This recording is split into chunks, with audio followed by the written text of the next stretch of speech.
Hello everybody, and welcome to the Main Event Minute's official Smackdown vs. Raw series rankings. Now, up front, I'm going to say that unlike my 2K rankings video, I can safely say that I enjoy all of these games quite a bit. And just because I rank something low, or even at the bottom of this ranking system, it doesn't mean it's a bad game. As a matter of fact, I'll go as far as to say that the very worst Smackdown vs. Raw game is better than the absolute best WWE 2K game. I've made no secret on this channel that I'm not a fan of the direction that 2K has taken the series, but I'm going to move on because this video is not about bashing 2K. It's about ranking the THQ Smackdown vs. Raw games. So without further ado, let's get into it. I haven't done any preparation or anything. I've just played the hell out of these games, so I know them pretty well. 1 through 7, I guess we'll start from the bottom and work our way up. That'll make things easier, I think. And if I had to name a quote-unquote worst Smackdown vs. Raw title, I think I would give it pains me to do it, but I think I would give it to Smackdown vs. Raw 2008. Let me explain why. And I love this game. I do. It's got a great soundtrack. I spent so many hours playing that 24/7 mode, and that mode sucks. I guess I'll kick it off with that. They took away season mode, they replaced it, and GM mode, and they replaced it with a 24/7 mode, where you could play as a superstar or a GM, but it just lacked so much personality. All the storylines, if you even want to call them that, were so nonsensical. They looped the same cutscenes over and over again. And for example, I remember being in like a #1 contenders feud that I won, and then the next storyline had nothing to do with the championship. It was like the first storyline never even happened, so you weren't really in control of anything. I kind of like that you were able to, build up a superstar, I guess, and, it was called 24/7 mode because you scheduled each and every single day that you lived as that superstar. So you, you'd have to work out or recover, like take a day off, or you could do movie shoots or interviews to boost your popularity. It was stuff like that, kind of like an RPG, if you want to call it that. An early My Rise, which, I don't like My Rise, needless to say. So yeah, I don't like that they took away the traditional season mode and moved into this and then what would become Road to WrestleMania, and now the piece of crap that we have today. 2008 was the beginning of all of that, the beginning of the end, if you will. But in terms of gameplay, I don't like the overall presentation of Smackdown vs. Raw 2008. I hate the camera angles. I hate the zoomed in kind of perspective when you're in the ring with somebody. I hate the outside the ring camera angles. It's just so stupid. The gameplay's fine. It's a little too arcadey in my opinion. I think it took a step back from 07 in that regards. And again, I've said all the time on this channel that there's a fine line when it comes to wrestling games between arcade and sim. And it's the best wrestling games walk that line. And I think that 2008 kind of skews a little more towards arcade. I don't want to spend a ton of time because we got 6 more games to get into, but Smackdown vs. Raw was a disappointment also because up until this point, each Smackdown game felt vastly different than the last. You could tell just by looking at a still screenshot which game was which. Each game brought new modes, new in-game upgrades and whatnot. And then 2008 was the first game that I got. I remember bringing it home and thinking, okay. I mean, it's not the upgrade that I was hoping for from 07. And 2008, in its defense, was only the second game on the next-gen systems like the 360 and PS3. It was actually the first game on the PS3 because 07 was exclusive to the 360, which sucked at the time because I only had a PS3. But, so I'll cut 2008 a little bit of slack in that department. Again, I don't think it's a bad game. I just don't like, I don't like the whole combat in general. Like in 2008, they introduced the superstar roles, or what were they called? Powerhouse, high flyer, technical. That kind of added more, the intent was to add more personalization, like make each superstar really feel like themselves, I guess. And, that was fine. I preferred the heel dirty, clean dirty tactics. in the past if we were going to try to replicate the on-screen realism of a match. The 2008, and you would get like certain abilities, like the hardcore archetype would, they'd hit themselves with a chair to make themselves bleed, and then they'd go berserk and stuff like that. A little too gimmicky for my liking. So 2008 just does not hit as hard as some of the others on the list. I said we were going to not spend a lot of time on this, and I'm already 5 minutes in. Okay, number 6. And this is where it already gets really interesting. I think the top of my leaderboard is pretty cut and dry, but the bottom is where, if you ask me on any given day, I might change my answer. But on this day, I'm going to give it to SmackDown vs. Raw 2009. Bang, bang. 2 in a row, right at the bottom. And again, I love SmackDown vs. Raw 2009. I actually think I have it, I keep it on the wall here. It's one of my wall games. Not that there's any rhyme or reason to the games I have back here, really. SmackDown vs. Raw 2009 was touted as an overhaul to the tag team gameplay. You can tell by the cover of the game and all the trailers leading up. I remember they introduced the hot tag. You had tag team finishers and stuff like that. And it was really much needed because co-op tag team kind of sucked. And it sucked solo, too. Like, they were always just a pain in the butt. If you were in season mode in SmackDown vs. Raw and you saw that you were scheduled for a tag team match, you were like, ugh, I know this is going to be a pain in the butt. They all played the exact same. You'd have to do enough damage to one guy. They would always tag in, then you'd have to start the process over, do a bunch of damage to their partner. And then when you were ready to hit your finisher and pin them, you had to run over and make sure you knock the guy off the apron and then get the pinfall. That was it. This introduced, momentum. And the matches actually, had a little bit of breath to them. So I tip my cap to SVR09 in that regard. I do think it was an improvement from 08, which is why I have it ranked above it. And, all good sequels are supposed to build on their predecessors. I think 2009 did that. But it also did some things I don't like. But let's continue talking about the things I like first. I like Road to WrestleMania, I guess. It was better than 24/7 mode.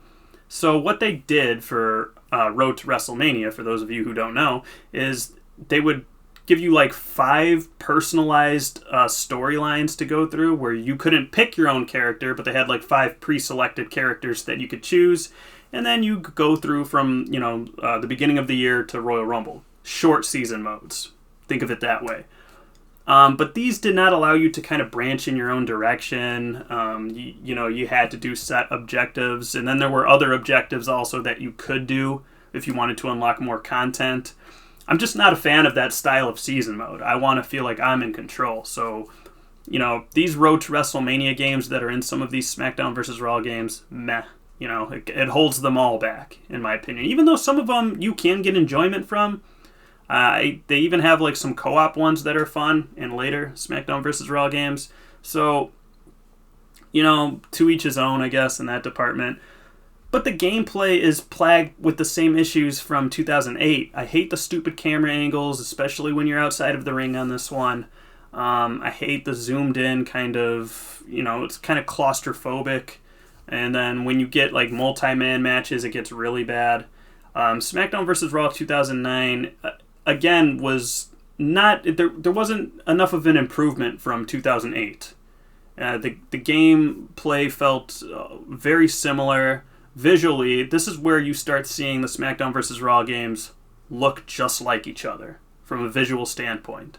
Almost indistinguishable. And this is the 3rd game now on next-gen software, so you're starting to kind of see a trend here. So, SVR09... good creation suite. Not the best, obviously. There's going to be better ones later on here. There wasn't enough for me for 2009, and that's why I got to put it at number 6. Moving on. This is where it starts getting good. I hate to do 3 in a row here, but I'm going to give 2010 the number 5 spot here. I like SmackDown vs. Raw 2010. Because I liked 09 and 08. So, of course, if I'm putting this above those two, I like this one too, right? Still Road to WrestleMania. They kind of locked that in as the new season mode. But what I really like about SmackDown vs. Raw 2010 was the introduction of the storyline editor. That was a big deal for me. It's one of my most missed modes in WWE games, and I wish it would come back. But for those of you who don't know, you could go into a little creation mode, I guess, and you were able to put scenes together, like a whole schedule of your own storylines, your own matches, and then you could save them and upload them, and other players could download them and play them. And they were unique, like mini season modes, and some of them were really silly, and some of them were very compelling. And I remember spending a lot of time. I actually bought the keyboard attachment for my Xbox controller just so I could play this mode specifically. So that should tell you how big of a deal this was, because that keyboard attachment was like $30, and as a kid, that might as well be $1 million, right? But yeah, I love that mode very much. So it gets points for adding onto like what was already a decent foundation with 09. They introduced the tag team Road to WrestleMania, which was fun for co-op. They kept all the tag team mechanics from its predecessor, so building on the last game. So I definitely think that it was a better game than its predecessor, which is why it's ranked higher. The gameplay was still not my cup of tea because of a lot of things. I think this was the first game that got rid of the L2, R2 reversals. So R2 traditionally would counter a grapple, and L2 was used for strikes. This just made it one button. I don't like that. I still don't like that in the modern 2K games. I wish they would go back, because I think when you have two separate buttons for your reversals, it adds an element of strategy for both the attacker and the defender, right? Because if you're an attacker, you got to switch up your moves. You got to keep them honest. You don't want them to know what's coming next. You don't want them to just spam right trigger because you're a suplex machine, and you don't want them to spam left trigger if you're just doing a bunch of combos. And then as the defender, it keeps you guessing. Like if you're in the corner, if your opponent Irish whips you into the corner and you see them sprinting at you full speed, you know that probably attack is coming, right? So you're going to hit left trigger. But, if there's two different buttons for counters and you're the attacker, you might be like, oh, hold up, maybe I'll stop short in front of them and then grapple them and do a superplex, like off the top turn. It's stuff like the cat and mouse game. It was the game within the game. I missed that.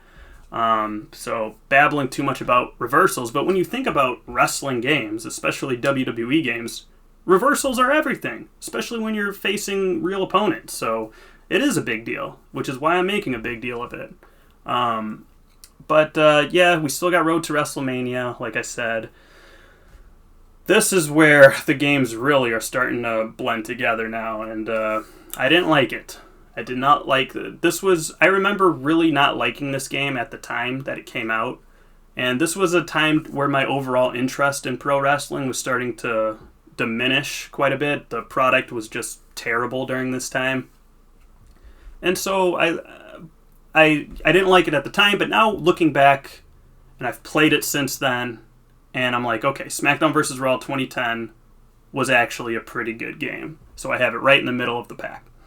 Moving on, I'm spending so much time on these. At number 4,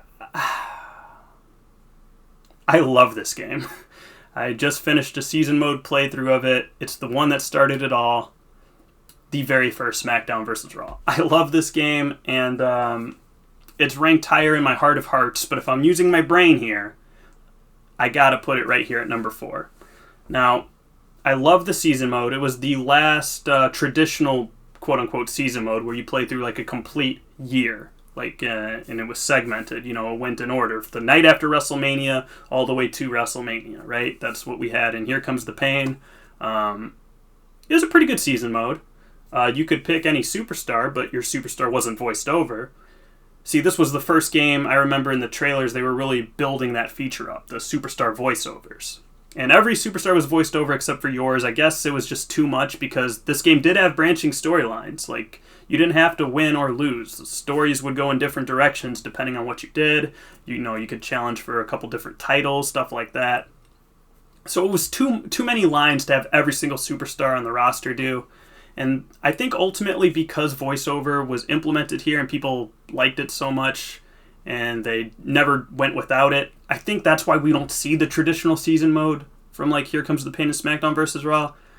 That's why they went to like Road to WrestleMania and stuff like that. So it was more personalized. So they only had to have one character voice specific lines. But I miss these season modes so much. As far as season modes go, it has the best out of the list on SmackDown vs. Raw. They got it right the first time. So I love that. The gameplay was pretty good. I think graphically, things were starting to get more polygon counts with SmackDown vs. Raw. I actually prefer the Here Comes the Pain graphics. But at the time, I remember in 2004, being really impressed with the graphics for SmackDown vs. Raw. Like, really impressed. So, I can look back in hindsight and be like, oh, I prefer the shiny character models of Here Comes the Pain. But I'd be lying if I said this wasn't pushing the envelope back in 2004. I love the clean and dirty tactics. That's something that I wish would make a return to the 2K series.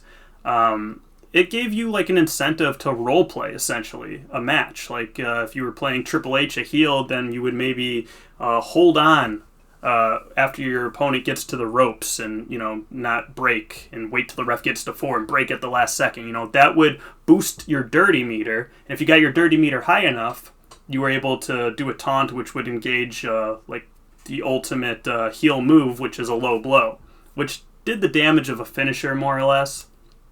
But it rewarded you to be a jerk during the match, like complain to the ref after a 2 count, remove the turnbuckle padding. I love that stuff. And, on the flip side, if you were playing as a babyface, doing high-risk moves, taunting to the crowd, signature moves, getting the crowd going, that would boost your clean meter up into a point where you can taunt, and then you'd enter like this invincible mode where you'd counter automatically every move your opponent does.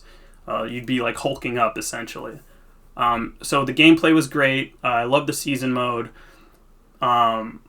Good game modes too. I remember, quite a good variety.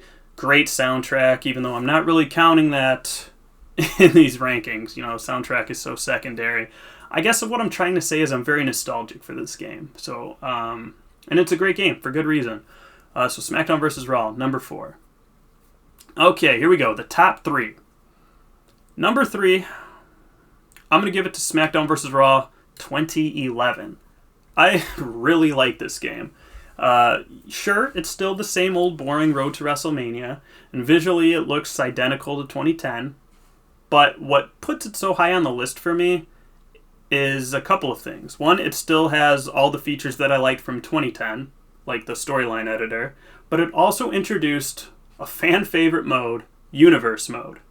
And you could argue that the first incarnation of Universe Mode in 2011 is maybe the best. It's definitely more streamlined, it's straightforward, there's not as much customization, but it was still, it worked, it was functional, which you're like, okay, what does that have? Well, the 2K games now, like, you'll set a match card, you'll leave, you'll come back, and everything will be screwed up. 2011 may not be as in-depth, but at least it worked, right? And, the Road to WrestleMania was probably the best that it had ever been. Definitely the best it had ever been. And I think it was the best, period, because, 2012, WWE 12, while not a SmackDown vs. Raw game, still a THQ game, still had Road to WrestleMania. I like the 2011 Road to WrestleMania is better. The physics, phenomenal physics. They reworked it totally. And you got to tip your cap to THQ for doing this, because things were starting to become stale. They sensed it. They revamped the physics. Weapons were more fun than ever. You were able to stack tables and ladders, stuff like that. And the way superstars fell just seemed it added more realism overall to the game. So, yeah, I love SmackDown vs. Raw 2011, number 3 spot. Here we go. I'll just put these up together, because if I show you what 2 is, you're going to know what 1 is. My number 2 is SmackDown vs. Raw 2006, and then my number 1 is 07. We'll get to that in a second, though. Whoop. SmackDown vs. Raw 2006. Okay, let's talk about it. They get rid of my beloved season mode, the straight year, but they still have a season mode. It's just not as it doesn't branch. It doesn't go in many directions. You can't do your own thing, you know. But still, you got to pick, you know, most of the roster. Not everybody was available for the season mode, but they had a short list of superstars you could play as that were voiced over. Even a couple legends. I think you could play as Mick Foley, and could you play as, I think, Steve Austin maybe. But anyways, yeah, and the stories were okay. But so why is it so high? GM mode. My favorite mode from these games was General Manager mode. It was like my version of Universe mode back then when I was a kid. I loved taking control of a brand, and sometimes I would like have a friend or my sister run Smackdown, and then we'd do the draft together, and then we would just battle it out for ratings. I loved putting together shows. I loved reading about, on WWE.com about the ratings for our show. It was really immersive back then. So I liked that. I liked the season mode was all right. The GM mode was phenomenal. Really nostalgic soundtrack. The gameplay was great. I think they really took a step up from the first SmackDown vs. Raw. They still had the clean and dirty tactics. Just instead of having a clean and dirty meter, it just boosts your overall momentum for the match, you know, up towards your finisher. The presentation was great. I really liked that they nailed the camera angles and stuff. I'm really nostalgic about the commentary. It's not the best, but it's definitely funny. JR and King, Cole and Taz. I love the creation suites on this game. And I remember 2006, that jump graphically from the first SmackDown vs. Raw was huge at the time. And you still look back now and it's like, yeah, okay. But at the time, that was a big step up. The polygon count really, tripled. You know, I'm not like a technical guy, really, so I couldn't tell you precisely how much better graphically it was, but I can tell you that, you know, just looking side-by-side comparisons now, go look up 06 versus, you know, 05 or first SmackDown vs. Raw graphics, and it's like a night and day difference to me. So I have that at 2, and then at number 1, SmackDown vs. Raw 2007. I adore this game. I did a WWE games tier list where, like, I had all the games I was talking about, and I foolishly put this game in my S tier list, but it's really like an A tier game. But as far as SmackDown vs. Raw games go, it's the cream of the crop. It's the number 1 game. And it's good on the PS2, but if you guys have not played SmackDown vs. Raw 2007 on the Xbox 360, I highly recommend it. That's where you're going to get the most bang for your buck. It was shocking. I'll never forget playing that game. And I'm taking all these games, I'm kind of looking at them within the context of when they came out. SmackDown vs. Raw 2007, when it came out, seeing the superstars sweat, I know it sounds so stupid now, but I thought it couldn't get any better than that. And then you could fight in the crowd, and you could, you know, battle it out. It was just so much, it was fun. And this was during a time where backstage areas were still fun, too. Like, 06 had decent, like, you know, parking lot brawl, and you can fight in the bar rooms. Same with the first SmackDown vs. Raw as well. In 2007, it's more focused on the in-ring stuff, but the in-ring stuff was really good. The grappling system is my favorite, maybe my favorite to this day. I love just the season mode was better in 07 than it was in 06, and I also like the GM mode better in 07. Now, that's probably a preference thing. If you want to swap these two games around, I understand. I'm just telling you, I think 07 really just built on everything that... It built on the foundation that 2006 laid. Lynn. Definitely not Lynn. Yeah, what more can I say about 07? It's probably the game I logged the most hours in for a SmackDown game. Holy crap, I'm over 20 minutes. Okay, yep. These are my rankings. I feel good about them. I did no preparation beforehand. But this is the list. I love all of these games dearly. I would not fight you if you had this order completely reversed, because like I said, I think these are all great games. These are just the Main Event Minute official rankings, okay? But that's all I got for today. If you guys like this video, let me know. If you want to see more rankings, let me know. Do all the YouTube stuff for me, please. Like, subscribe, yada, yada, yada. And yeah, I'll catch you guys next time.